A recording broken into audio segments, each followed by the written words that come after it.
Hi, xin chào mọi người đã đến với kênh của Hương Vlog. Ngày hôm nay thì Hương với bạn và gia đình cùng đi chơi ở suối đá cho mọi người.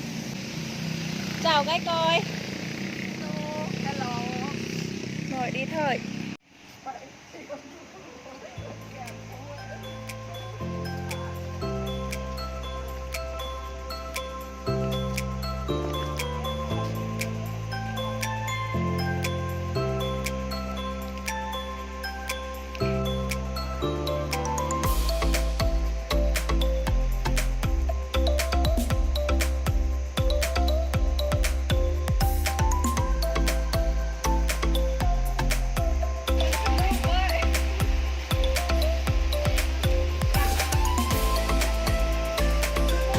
Trời đang đổ mưa.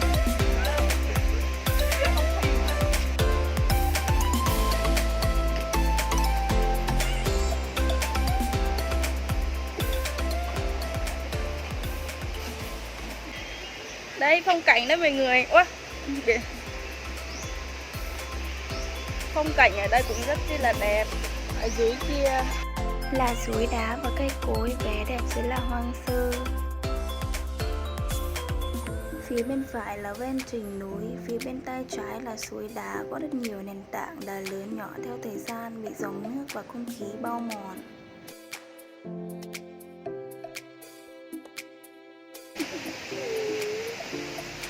Đi nhẹ nhẹ thôi.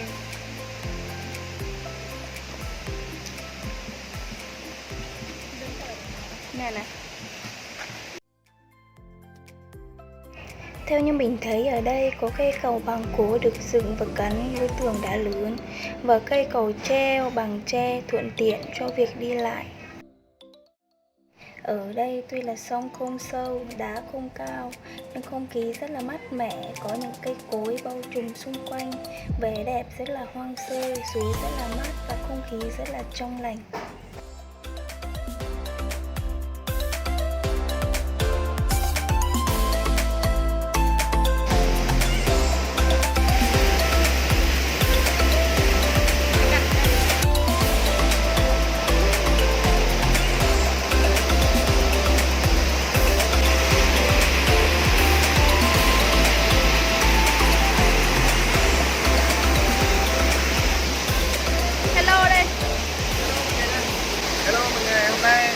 Anh em mình đi chơi ở suối đá này rất là đẹp luôn.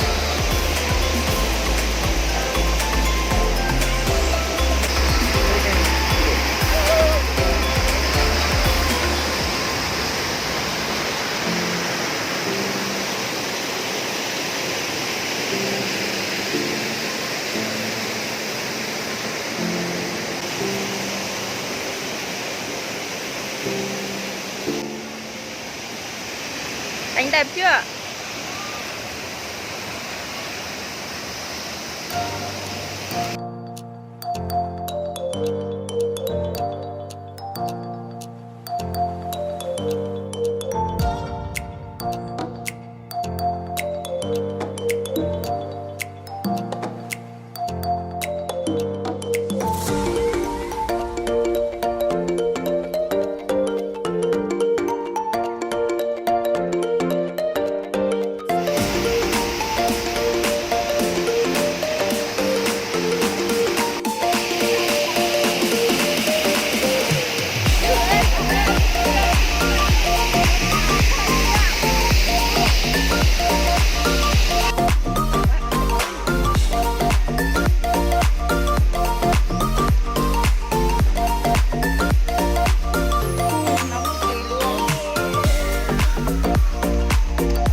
Bây giờ thì mình đã thay một cái bộ phong tục